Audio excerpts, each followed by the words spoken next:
Hello student. So our next chapter is Walls Tell Stories. So as the name of the chapter suggests that दीवारें भी हमें कहानियाँ सुनाती हैं. Now how does this relates? It relates with somewhat to our history. जो हमारे past में हुआ है, राजा महाराजाओं के टाइम जो बिल्डिंग्स बनी हैं, उन सब से हमें किसी न किसी तरह की इन्फॉर्मेशंस मिलती हैं. फॉर एग्ज़ाम्पल आप ताजमहल की बात करें या किसी फोर्ट में आप गए हों तो वहाँ पे आपको उनके बारे में जो उनकी नक्काशी की है, पेंटिंग की है, क्यों बना है, किसने बनाया है, किसके लिए बनाया है, इस तरह के हज़ारों सवाल होते हैं हमारे मन में जिसके जवाब हमें वहाँ पे मिलते हैं. जो पेंटिंग है उसमें जो कार्विंग है, नक्काशी की गई है, वो सब जो है उस दौर के उस टाइम के बारे में हमें किसी न किसी तरह की बातें, किसी तरह की इंफॉर्मेशन प्रोवाइड करते हैं. तो आज जो हम पढ़ने वाले हैं that is Golconda fort.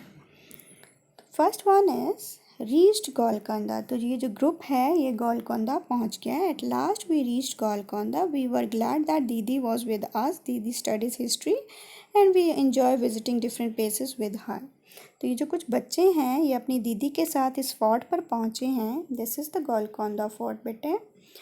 And वहाँ पे जो है वो क्यों खुश हैं, क्योंकि वो अपनी दीदी के साथ आए हैं और दीदी जो है हिस्ट्री की स्टूडेंट है. मतलब हिस्ट्री मीन जो हमारे पास्ट के बारे में जो चीज़ें गुजर चुकी हैं, राजा महाराजाओं के टाइम पे जो चीज़ें हुई थी जिसको हम पढ़ते हैं, कौन सी लड़ाई हुई, क्यों हुई, कब हुई, या यूँ कह लो जो आज का हमारा प्रेजेंट है वो आने वाले टाइम में हमारा पास्ट हमारी हिस्ट्री बनता चले जाता है. तो वो जो उनकी दीदी है वो हिस्ट्री सब्जेक्ट रिलेटेड है तो उसको इनके बारे में इंफॉर्मेशन, इनको जानकारी रखती है.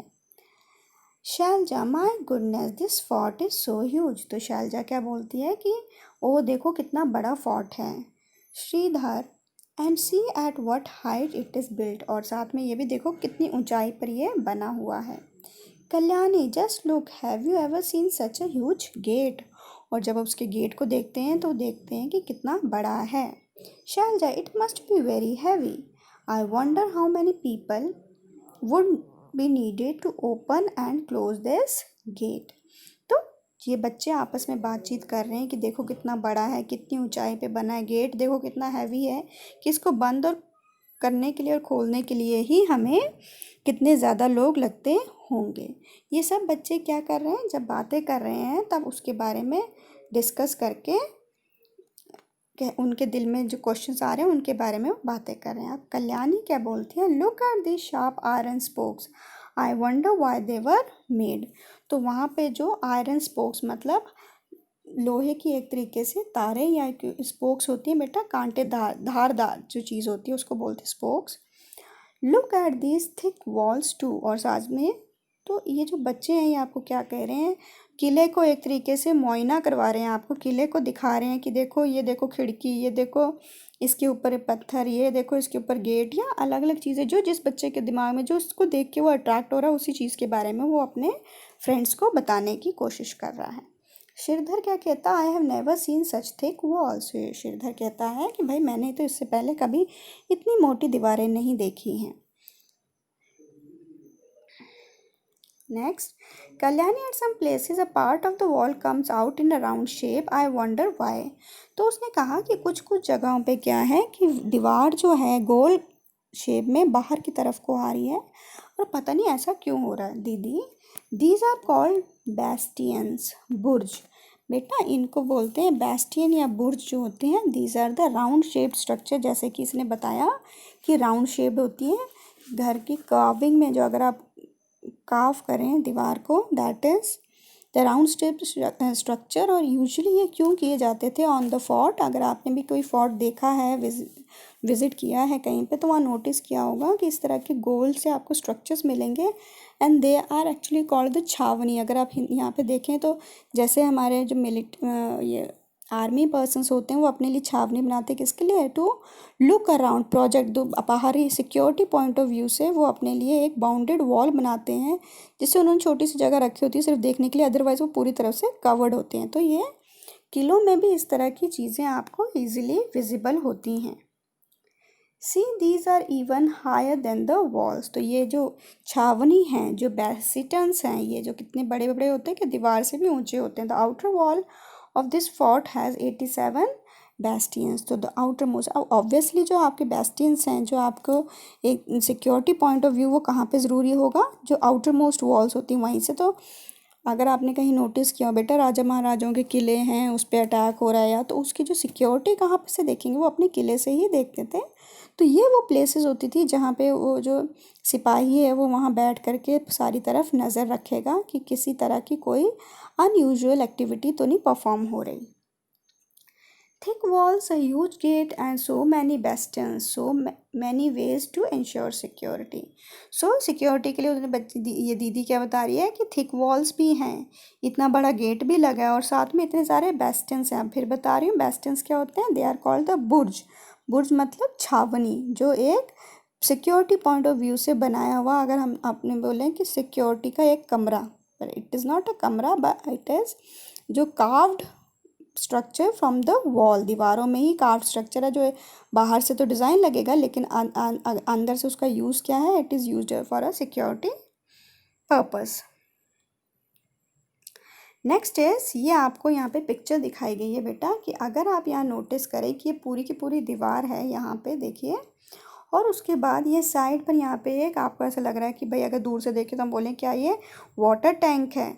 तो अगर वाटर टैंक है तो यहाँ पे विंडो क्यों है, ठीक है, होल बनाया हुआ। दिस इज़ ऑल, कि देखो उसके जो इन्होंने ये बेस्टिन बनाए हैं, इसको अगर आप नोटिस करो तो क्या है, इस बेस्टिन को अगर आप ध्यान से देखो बेटा, तो दीवार के साथ ही दीवार को बाहर की तरफ लेकर आया हुआ है, और ऊपर इसके ओपनिंग्स हैं, होल्स हैं। दिस इज़ टू सी, कि इसके अंदर जो पर्सन होगा उसको मतलब बाहर देखना है, तो ये होल्स जो हैं उसको देखने में, नज़र रखने में हेल्प करते हैं, right. Next is the questions related to it. Why were bastions made in the fort walls, तो जैसे अभी इन्होंने आंसर किया, this was all for the security purpose. क्यों था ये, फॉर सिक्योरिटी। सिंपल, आपने एक लाइन, एक वर्ड में इसका आंसर कर दिया, that it was for security purpose, ठीक है। सिक्योरिटी पर्पसेस की वजह से ये जो बेस्टन्स हैं ये बनाए जाते थे। नेक्स्ट है आपका, why were big holes made in them. अब बिग होल्स क्यों बनाए जाते थे, to increase the viewing area and peeping. इसलिए बेटा कि जो यहाँ से देखना है, अब आप इसको बाहर से आकर के तो देखोगे नहीं, इसलिए इसको जो देखने के लिए, to view the nearby, जो टू व्यू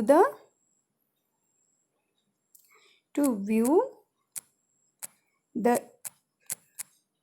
एरिया, एक तो चीज़ ये होगी देखने के लिए, and also for the soldiers to peep out, ठीक है।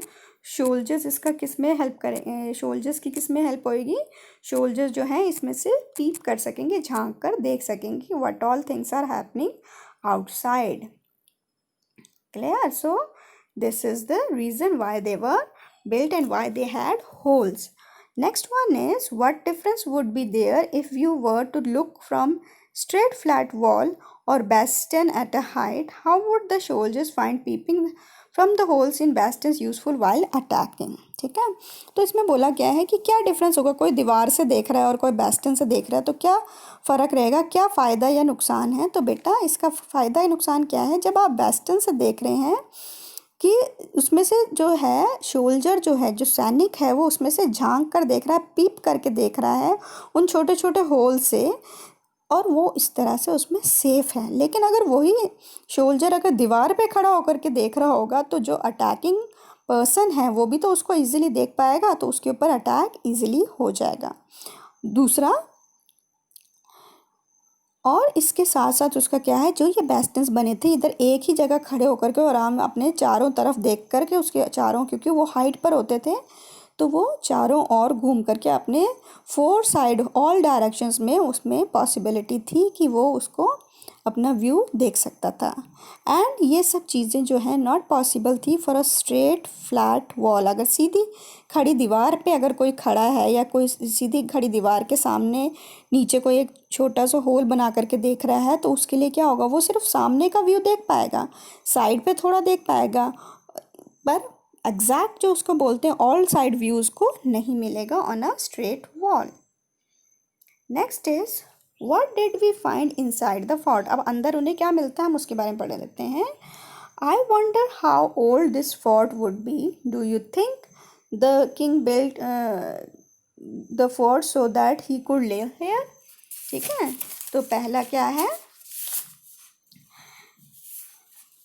इसने बोला है कि भाई शालजा क्वेश्चन कि भाई ये फोर्ट जो है कितना पुराना होगा, और क्या ये जो फोर्ट बनाए थे तो किंग ने अपने रहने के लिए बनाए होंगे, आप इसके बारे में क्या सोचते हैं। नेक्स्ट है Kalyani, it was written outside that Qutub Shahi sultan ruled here one after another from 1518 to 1687। तो कल्याणी ने उसका आंसर क्या दिया है कि ये फोर्ट किसने बनाया था, कुतुब शाही सुल्तान ने बनाया था, और कौन सी सेंचुरी में, 1518 1687। So it was much interesting for the girl, जो दीदी उनकी हिस्ट्री की थी उसके लिए ज़्यादा इंटरेस्टिंग टॉपिक हो सकता है किसने बनाया, कब बनाया। दीदी मच बिफोर दैट इन 1200, उसने कहा कि इससे भी पहले बना था। This fort was made of mud and different rulers lived hair, और उसने क्या बताया कि ये जो फोर्ट था ये उससे भी पुराना बना हुआ है, और इसमें जो है मड से बना था, मिट्टी का बना था, और उसमें बहुत से रूलर्स यहाँ पे रहे हैं।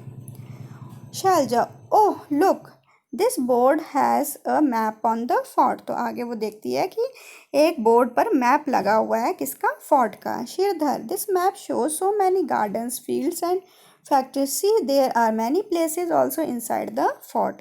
तो हर एक जगह का जिस तरह से मैप होता है, हर लोकेशन का मैप होता है, वैसे फोर्ट्स के भी बेटा मैप थे, जिसमें वो अलग अलग उनके आसपास की लोकेशंस के बारे में बताता था कि इस फोर्ट के पास उनको क्या क्या चीज़ें देखने मिल सकती हैं।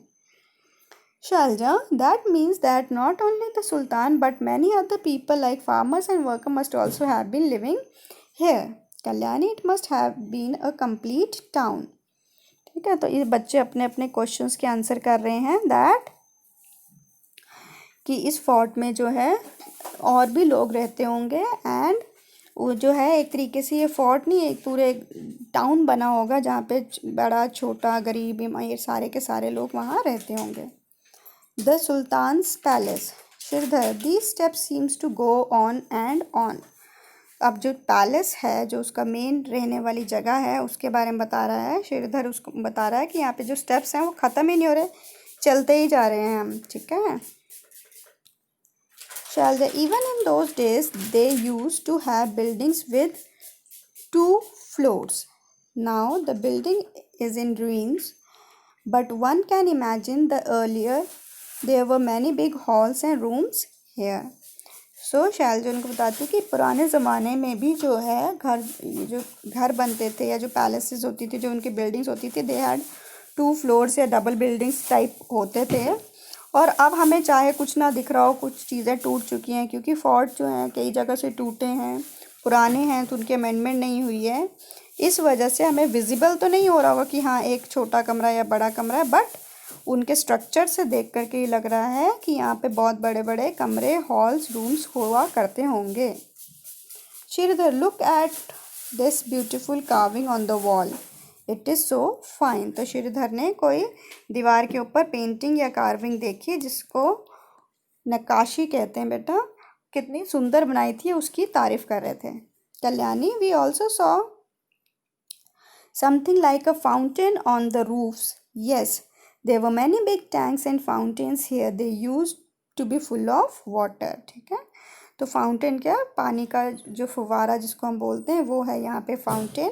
तो बच्चों ने देखा कि यहाँ पे फाउंटेन भी है, बहुत कुछ चीज़ें हैं। तो जो इनकी दीदी है वो बताती कि यस, ये जो राजा महाराजों के महल वगैरह हुआ करते थे, यहाँ पे बहुत से फाउंटेन्स होते थे, बिग टैंक्स होते थे, जो उसमें पानी भी हुआ करता था। मतलब अभी तो हमें शायद वो सिर्फ एक निशानी के हिसाब से सिर्फ यहाँ पे जैसे हमें ये दिख रहा है कि फाउंटेन होगा शायद, लेकिन उस टाइम पे जब वहाँ रहते थे राजा, वहाँ रहते होंगे, रानी वहाँ रहती होंगी, तो वो चीज़ें जो हैं, जैसे अगर आप कहीं घूमने जाओ, सिखना लेक जाओ या मानसर लेक जाओ, वहाँ पे आप देखेंगे कि फाउंटेन जो फुवारे होते हैं, ये आपको अगर चल रहे हों तो कितना ब्यूटीफुल लोकेशन वो जगह लगती है। सिमिलर इन लोगों का ये जगह होती होगी।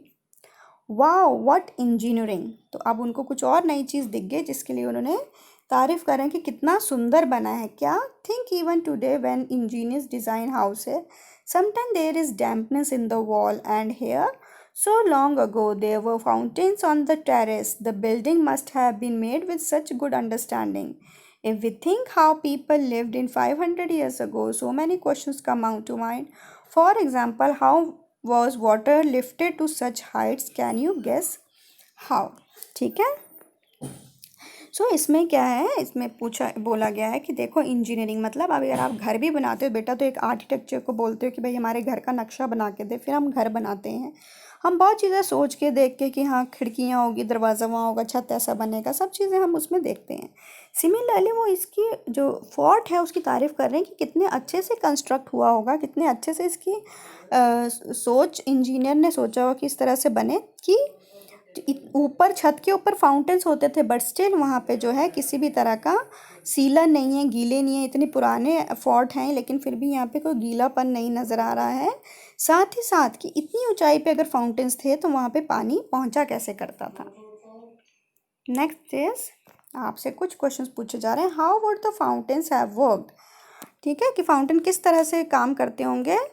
The water supplied by large tank. अभी तो पीछे हमने पढ़ा था कि फाउंटेन कैसे, फाउंटेन के साथ साथ वहाँ पे वाटर टैंक्स भी थे। तो कैसे वर्क करते थे? With the help of water tanks जो ऊपर होते थे और उसकी वजह से ये फाउंटेन चला करते थे।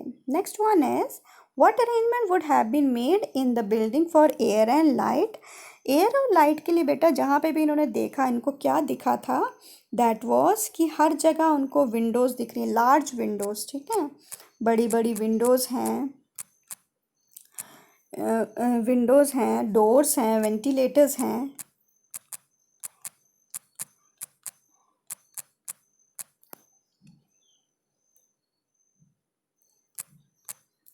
वेंटिलेटर्स हैं जो कि उनको एयर लाइट ये प्रोवाइड करते होंगे। Look carefully at the picture of the beautiful carving on the wall. What kind of tools would have been use for such a carving? तो अभी आपको यहाँ पेंटिंग बता रहे हैं कि देखिए हम इस तरह की पेंटिंग या तो ब्रश से या स्केच पेन से करते हैं, लेकिन इन्होंने जो कारीगर थे उस टाइम के, उन्होंने क्या किया था, दीवार पे इसको इनबिल्ट किया। अब ये नक्काशी कह लो आप, स्टोन से सीमेंट के अंदर ये बिल्ट है, पत्थर के ऊपर बनी हुई है। तो किस तरह से क्या यूज़ किया होगा जिससे ये बना होगा? तो बेटा जैसे आपने सुना है क्या, जो एक छीनी और हथौड़ा होता है, छोटे छोटे चिसल्स होते हैं, इसको क्या बोलते हैं?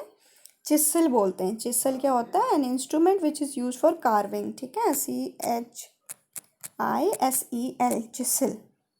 चिसल एंड हैमर, जो आपने छीनी और हथौड़ा सुना है, तो ये छीनी और हथौड़ा से कि कोई कारीगर उसको धीरे धीरे छोटा छोटा काव करके उसको ये यूँ करके बनाता है और इस वजह से वो ब्यूटीफुल उसमें कार्विंग हुई। कहाँ हमने इस चीज़ को देखा बेटा? अगर आपने कहीं गोल्ड स्मिथ को देखा है, सुनार को देखा है, तो वो गले का हार है, चूड़ी है, उसमें देखो ना कितना माइन्यूटली वो अपने डिज़ाइंस बनाता है। तो कैसे वो छोटी सी कोई चीज़ लेता है, बिल्कुल ऐसे नुकीली होती है, पॉइंटेड होती है, लाइक अ नीडल, और उससे वो काम करता है। अब क्योंकि सोने के ऊपर काम है, थोड़ा काम है, अब उसने दीवार पे किया तो वही नीडल कैसी है, बड़ी है। तो जिसको हम जैसे पत्थर तोड़ने के लिए जिस चीज़ को यूज़ करते हैं, पॉइंटेड आयरन होता है एक तरीके से, that is called चिसल।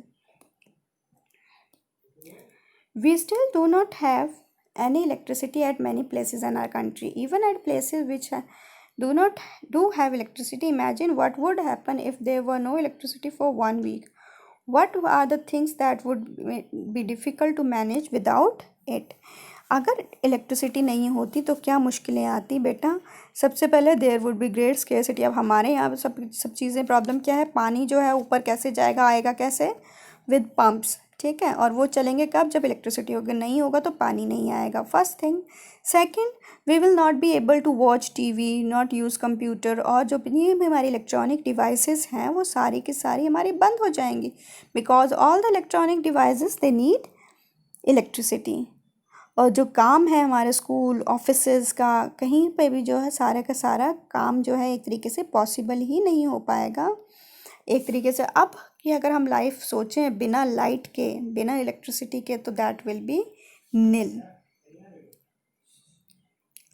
Next is where in east west, at the place you are, where you does the sunrise, where does it set, where you are standing, find out what all in there is your east, what is all there in your west.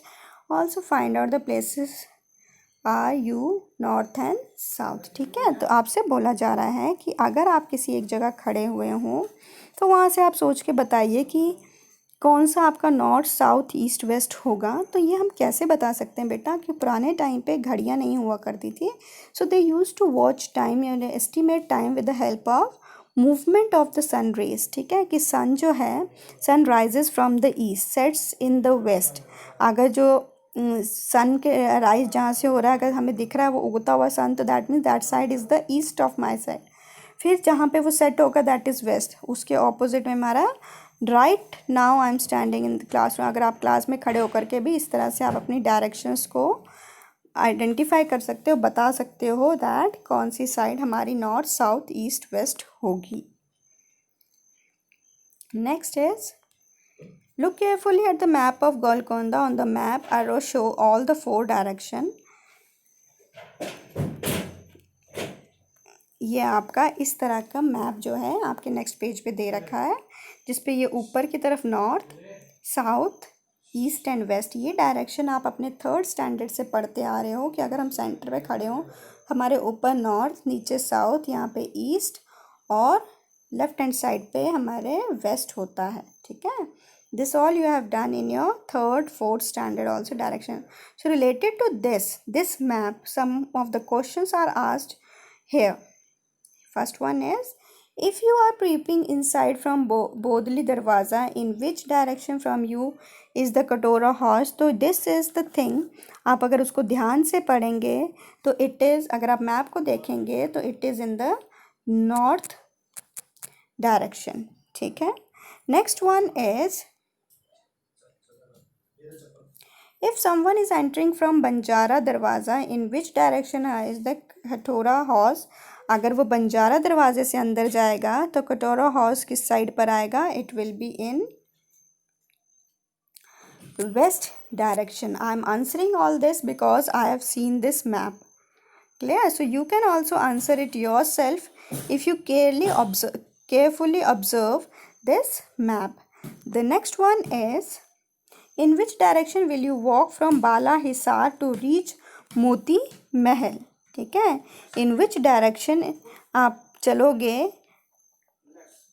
कि आप बाला हज़ार से कहाँ पहुँचना है? मोती महल. तो आप किस डायरेक्शन में चलोगे? अगर आप ईस्ट डायरेक्शन में चलने शुरू करो तो आप यहाँ पे पहुँचेंगे किस डायरेक्शन में? ईस्ट डायरेक्शन में. Now 3 of the questions I have answered. The rest of the questions you will be answering that. First one चलो ये कर लेते हैं. How many gates can you see on the outer walls of the fort? कितने gates आपको दिख रहे हैं? अगर आप काउंट करेंगे they are 9 in number. Next one is, what arrangement for water can you see inside the fort? For example, well, tanks, tap wells. क्या क्या आपको दिख रहे हैं? तो इसमें आपको जो है जिसको हम बॉडीज़ बोलते हैं, ठीक है, बॉडीज़ या बॉलीज़ कह सकते हैं. और साथ में वहाँ पे क्या होते हैं? 3 हॉर्स हैव बीन मेड. हॉर्स जो है बड़े बड़े टैंक्स, एक तरीके से वाटर स्टोरेज डिवाइसेस हैं हॉर्स. ये हमारे को उस पिक्चर में दिखेंगे. ठीक है, अगर आप मैप को ध्यान से देखोगे तो आपको ये सब विजिबल होगा. Clear everyone? Next one is, on the map 1 centimeter distance is equal to the distance of 110 metres. तो मैप के अकॉर्डिंगली 1 सेंटीमीटर का मतलब है 110 मीटर्स. ठीक है, नाउ टेल. अब आपने यहाँ पे थोड़ी सी मैथ्स करनी है. 1 metre is equals to 100 centimetre होता है, पर यहाँ पे आपको दे रखा है 1 सेंटीमीटर का मतलब 110 मीटर्स है. On the map the distance between Bala Hisar and Fatehgarh दरवाज़ा इस कितने सेंटीमीटर दे रखा है? On the map the distance between Bala Hisar and Fatehgarh is कितना दे रखा है? It is 8 centimetre. On the ground the distance between would be. ठीक है, तो अब यहाँ से हमने इसको करना है कि मैप के ऊपर तो हमें 8 सेंटीमीटर दिया है, पर एक्चुअल में वो मीटर्स में अगर काउंट करें तो कैसे? Using this formula from here कि 1 सेंटीमीटर में 110 मीटर्स होते हैं, तो 8 सेंटीमीटर में कितने होंगे? 8 इंटू 110. आप मल्टीप्लाई करोगे that will be 880 metres. This is simple maths, ये आप अपने थर्ड और फोर्थ स्टैंडर्ड में करते आए हैं बेटे। Next one is how far is मकाई दरवाज़ा फ्रॉम फतेह दरवाज़ा। तो ये भी डिस्टेंस अगर आप नीचे देखेंगे तो आपको मीटर्स में दिखेगा, उसको आप कैलकुलेट करो तो that will B it will be around 1000 meters. It will be good if you do it yourself बेटा। सो ये सारे आंसर जो हैं हमें यहाँ से मिल रहे हैं फ्रॉम द दरवाज़ा की। मोती महल यहाँ है, नॉर्थ साइड ऊपर दे रखी है, ठीक है, नॉर्थ यहाँ है, ईस्ट यहाँ है, साउथ यहाँ है, वेस्ट यहाँ पे दिया हुआ है। तो हमें कौन सी डायरेक्शन में चलना होगा कि हम यहाँ पे पहुँच जाएं। साथ ही साथ इन्होंने यहाँ पे देखिए हमें बताया है कि ये गन पाउडर की स्टोरेज जगह है, बॉली मतलब पानी स्टोरेज बताया, हौज मतलब अगेन पानी की स्टोरेज बताया। तो यहाँ से हम आंसर कर सकते हैं कि हमारे को पानी के लिए कितनी जगह बताई है। ये देखिए बॉली है पानी के लिए, हौज है, हौज क्या बता रहा है बेटा, बड़ा सा एक तरीके से तालाब जो बनाया गया है, खुद कंस्ट्रक्टेड है, जैसे आप पूल जिसको कहते हैं आजकल हम, जिसको इट इज़ हौज को लंबा बहुत बड़ी बड़ी जगह में पानी ठहरा हुआ रोका गया हुआ, ठीक है, फॉर यूज़ ऑफ वाटर। तो हमने जो अभी आंसर किया उस जितने भी इस मैप से रिलेटेड क्वेश्चंस हैं बेटा उस सब के आंसर्स ऑब्वियसली इस मैप के अंदर ही हैं। The only thing what you need to do is to see the map carefully, clear, and such type of questions can be asked in your exams also, कि आपको मैं यही पेपर में दे दूं और फिर आप इसके रिलेटेड इसके क्वेश्चंस कर पाएँ, ठीक है। Next one is why these attacks. While we were all talking, Sridhar called us to see big gun cannon। तो बिग गन को क्या बोलते हैं, कैनन बेटा, जिसको हम तोप कहते हैं, ठीक है। तो बिग गन एक तरीके से इसमें बारूद डालकर ये चलता था। वी ये दिख रहे हैं वो इसकी जो बॉल्स हैं जो यूज़ की जाती थी इसके इस बिग गन में, जो गोला फेंकते हैं। अगर आपने पिक्चर्स को देखी हो जो आपने अभी मणिकर्णिका थी या पद्मावत है, उन सब में आपने इस तरह के टैंक्स, गोले वाली बंदूक, ये कैनन्स यूज़ हुई हैं। This must have been sultan's big gun, की है सुल्तान की बड़ी सी गन हुआ करती होगी। This was use by Aurangzeb, his full army came with their gun and cannons to attack, but they could not even enter the fort for 8 months they camped outside the fort. तो इनकी दीदी क्या बताती है, इस तरह की गन जो है औरंगजेब यूज़ किया करता था, और जब वो आता था उसका काफिला जब आता था तो वो इस तरह की बहुत सारी गन्स लेकर आता था, बट स्टिल वो 8 months तक उसके अंदर भी नहीं जा पाया था, इस फोर्ट के अंदर भी नहीं घुस पाया था, उसको बाहर रहना पड़ा था।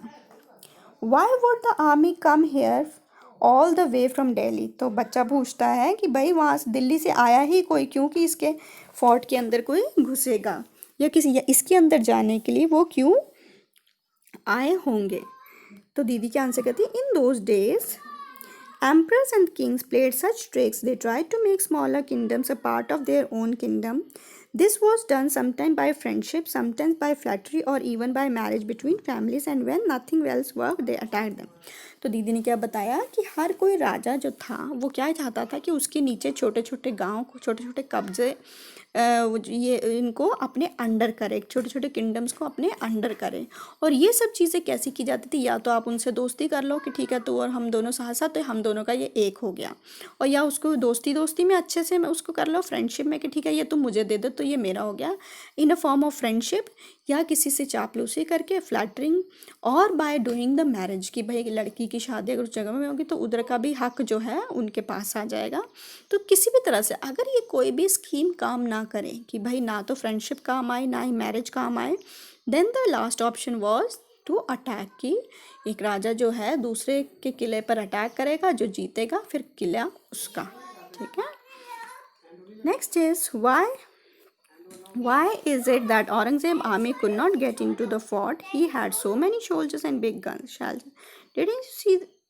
तो बच्चे ने पूछा कि भाई अगर औरंगज़ेब के पास इतनी गन्स थी तो फिर वो उस के अंदर क्यों नहीं जा पाया। शालजा दीदी क्या आंसर करती है, Didn't you see the strong thick wall in the map? There is a long deep ditch along the wall. How could the army enter? तो शालजा ने आंसर दिया कि भाई एक तो इतनी मजबूत स्ट्रॉन्ग वॉल्स हैं इस किले की, दूसरा बीच में जो किले के और जो दूसरी साइड है उसके बीच में डिच है, एक खड्डा है, पिट है, एंड डिच ये नहीं मतलब कि छोटा सा खड्डा, दैट इज़ एक खाई, एक तरीके से आप कह सकते हैं। कभी भी आप देखना बेटा, फोर्ट जो है बहुत ऊंची जगह पे होता है, आजू बाजू सिर्फ खाई होगी, तो वो सारा चीज़ को कवर करना, खाई को क्रॉस करके आना, उस नहर को क्रॉस करके आना, पहाड़ी को चढ़ के आना, फिर फोर्ट के ऊपर कब्जा करना, दैट। और फिर उन्होंने भी तो अपने बेस्टन्स लगाए हुए थे, उनके भी तो दीवार के चारों ओर बेस्टन्स थे जो उनकी सिक्योरिटी में काम करते थे। Shirdhar, if the army tried to come from different sides, then the soldiers on the bastions would have seen distance. No wonder it was difficult to attack the fort. Kalyani, imagine the army is coming on the horse and elephants with their guns.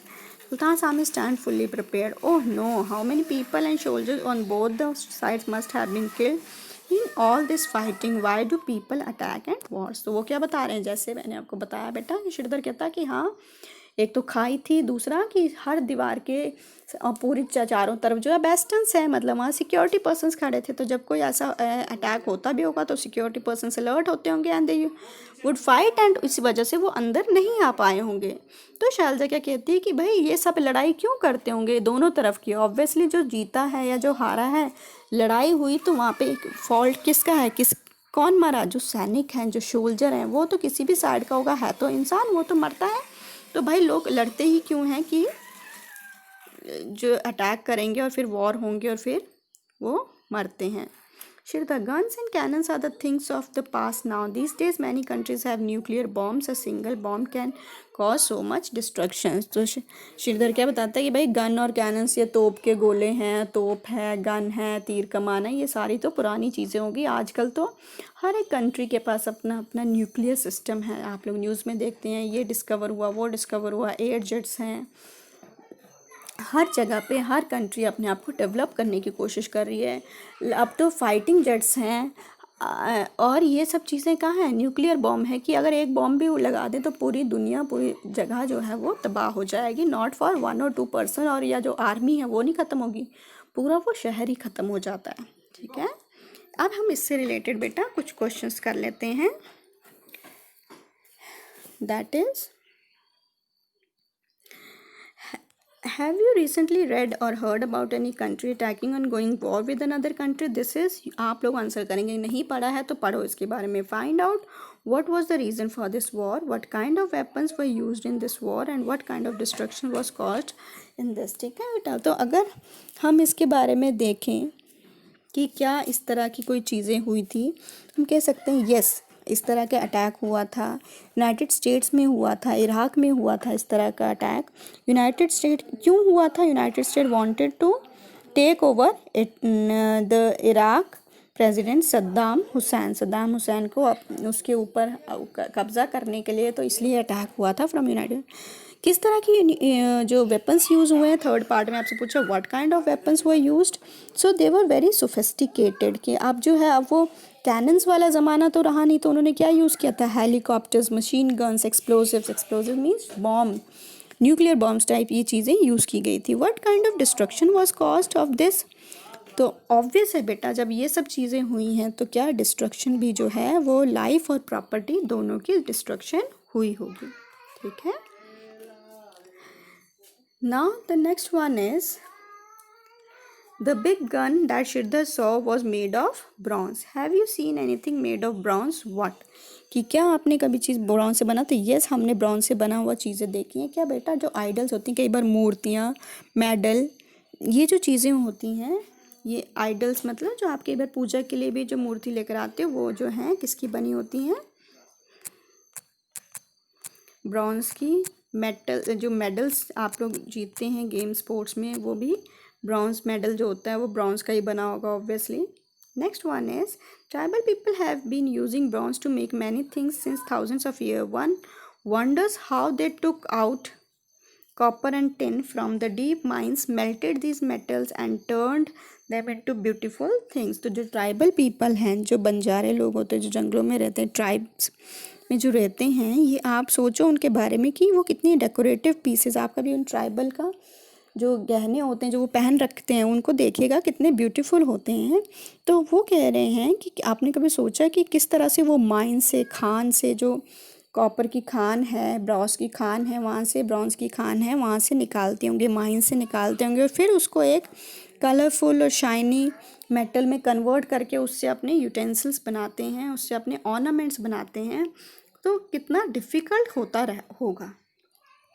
ठीक है, next है, find out from your elders about some of the things made from bronze that were or are still used in your houses. From its color, try to identify which one of them is made copper, which one from brass and which is from bronze. ठीक है, तो that is कि आप अपने parents से, आपको तो नहीं नॉलेज होगी, अपने पेरेंट्स से पूछिए कि भाई हमारे पास क्या क्या पुराने टाइम पे देखना आपका कोई पॉट होता है, थाली है, प्लेट है, ये सब चीज़ें इन मेटल्स की होती हैं, of which copper, brass and bronze. तो उनके कलर से आप आइडेंटिफाई कर सकते हो कि कौन सा कॉपर का है, कौन सा ब्रॉन्ज का है। This is you have to find out from your elders. So I hope this is enough for now today. Next we will do in our next class.